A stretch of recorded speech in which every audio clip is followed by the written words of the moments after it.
So welcome to 2023. It's the 8th of January. I'm back, sort of thinking what I'm going to be doing this year, and actually I've got quite a lot planned. First things first is I'm keeping my boat. I laugh at that because my last video was I'm selling the engine. So what I did was I sold the engine to a great guy, a young lad who came along with his dad to collect it. And George, if you're out there, mate, and you're watching, I really hope you've got it all sorted. You need to send me a video of you being out in the water. But yeah, sold my engine. I did an awful lot of work to that engine. It was brilliant, actually, really good engine. But I'm after a new one this year, so I'm just waiting to the end of the month before I can order that. But so I've got a lot more other stuff that I need to put on it, which I'll go on and show you. But I've been shopping basically just to sort of get the sort of little things that I need to get it on the water, because I'm going to be mooring it in a place called Hull in England, and on the Hull, in Hull on the river, it's called a river. It's not really. It's a pretty great big channel, but we will be fishing in the River Humber. So for that, because it's a busy shipping lane, there's quite a few changes that I need, or additions rather, that I need to make to my boat. One of which is to be made visible to radar, and also I need an AIS system, basically, that sort of shows the relevant people, relevant authorities, where I am, who I am, and basically if I'm in the way of any shipping. So yeah, that's one of the things, that prerequisites of, regardless of how big a boat you've got, you need an AIS system. So I'll be doing that, and hopefully getting it on the water probably mid-Feb, end of Feb. So that's when I want to get it all up and running, get it on there, and then we can start doing some videos of going out fishing, because I've been out there 2 or 3 times at the moment with one of the other guys who's got a boat, and there's plenty of cod out there at the moment, and yeah, I've brought quite a few nice specimens home, so to speak. But what I wanted to make sure is that I suppose anyone who's interested, you guys have subscribed to the channel, that you know that I've not sold my boat. There's going to be a bit more work done on it, and then we'll start getting out and doing some fishing videos. I'm decided to grow a beard. Put about 20 years on me. Probably end up looking like bloody Captain Bird's Eye, whatever. But it's not intentional looking like a fisherman. But yeah, a few changes. But hopefully we'll have some good projects, and we'll get some hopefully good content. It might not be every week, but if I can get out, every time I get out, I'll be uploading. I'll speak to you soon. Yeah.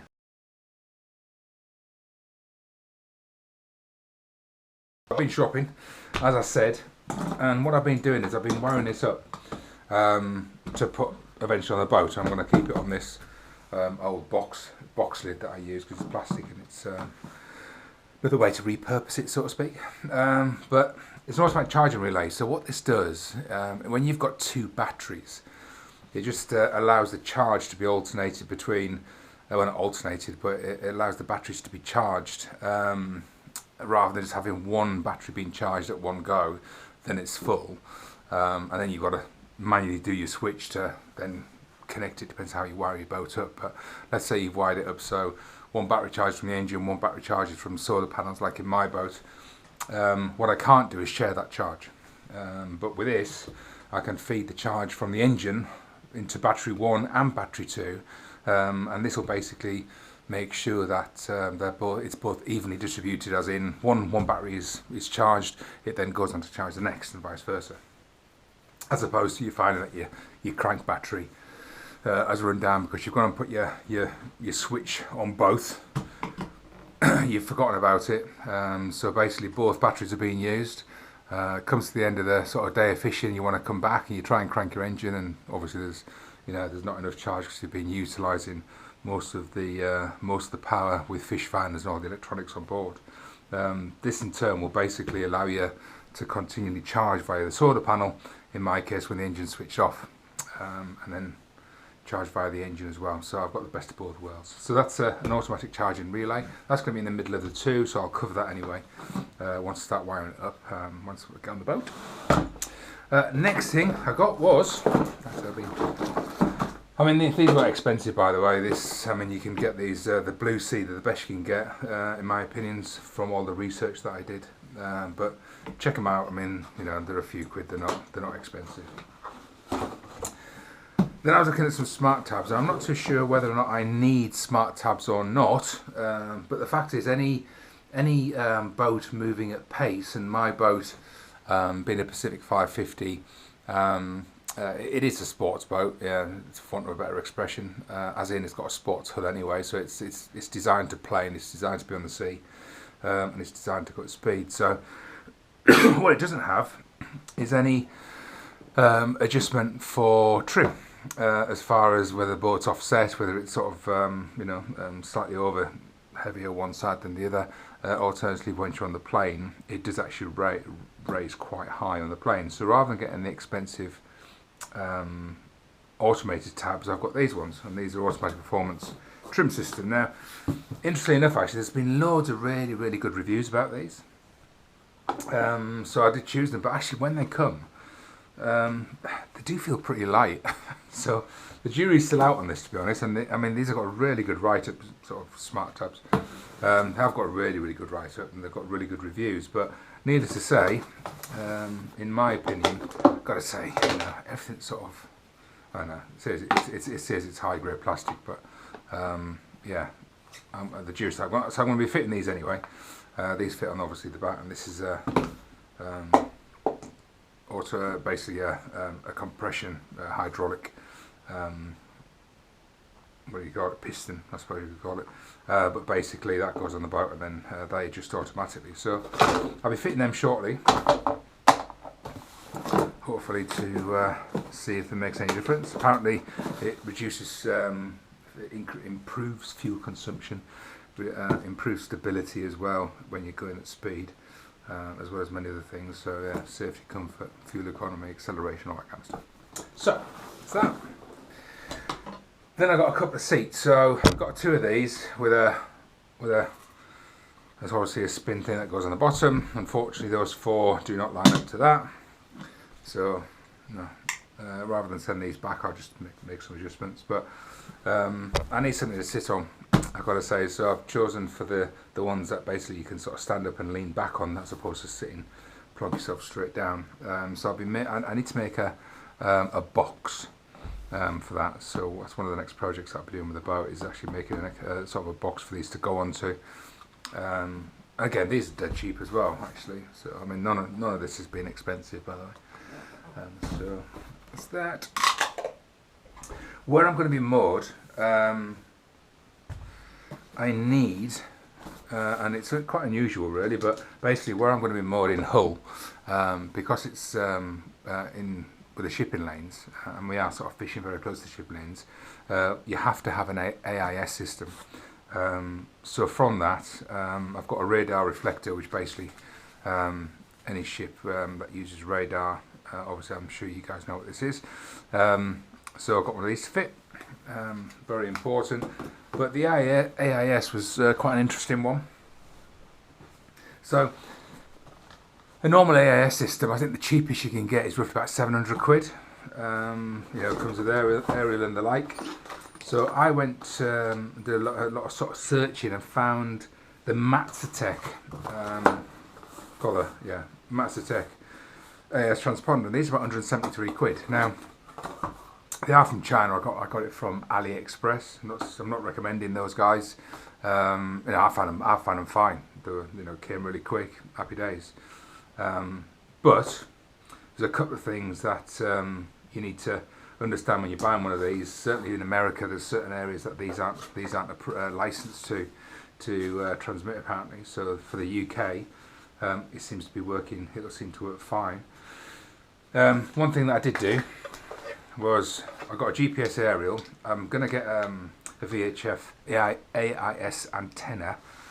Specifically an AIS aerial to fit into that as well. Got my GPS. Now this does receive and transmit apparently, but needless to say, you know, I'll get an AIS antenna anyway. The only thing that I didn't do, or I didn't come with, was the correct fitting. So I went and got, what are these called? TNC, a thread BNC, a BNC connector. It's the bayonet type, but that's got a threaded version. So I needed a TNC to a BNC adapter. So yeah, okay, £7 and all that, but he does say could have done without having to buy it. Mess about. So yeah, that is what I needed on that. On top of that, you get a disc that that allows you to program it. So you do need a USB. I think these are USB converter to an RS-232 port, which is getting normal computers. So you do need one of them. So that's a converter. You need a USB. That is to program it. So you plug it into your computer.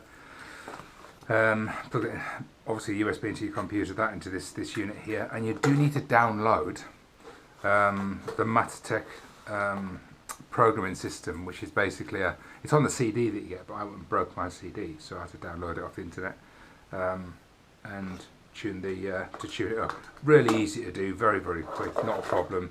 Obviously deleted the program afterwards on my computer, did a scan to make sure there's no viruses and all that kind of shit that came with it. And then it comes with the lead, the power lead that goes into the back. So this power lead itself, what I did have to look for and search for is basically how to connect these wires up and what these wires did. And you know, in basic terms, with my Lowrance, it was quite easy because it's obviously orange to orange, orange to orange, blue to blue, you know, etc. But one's like a data transmit, on this data transmit, on this one it's a data receive, so it's all correct. And obviously you need two power sources. So a power source needs to be powering this. Obviously you've got a separate port that powers your plotter. So yeah, so I've got to now wire all this in and get it all put on the boat. But this was actually a very cheap way to get an AIS unit, because I mean, I'm a small fishing boat and it's only in my neck of the woods, it's only my where I'm moored that I actually need to have one. You wouldn't normally need one on a small boat, but anyway, got it. 173 pounds compared to 668, which is the cheapest one I think I found. But there's some good reports about this. Let's see if it works. You know, if it's not, then I've wasted 173 quid, basically. Yeah, so that's next thing's going to go on there. Got a bit of fixing to do, a bit of gel cut. When I put it on the trailer, I scraped a little bit of fiberglass off the bottom. So I've got some gel coat filler. That and anything that I'm going to put on these, that's for the trim tabs. Always make sure you use proper marine grade sealant whenever you're putting any fittings on, certainly below the water as well. And Silverflex seems to be the worldwide renowned brand everybody can trust. But I suppose this is just a bit of a sort of preempt of what I've got to do.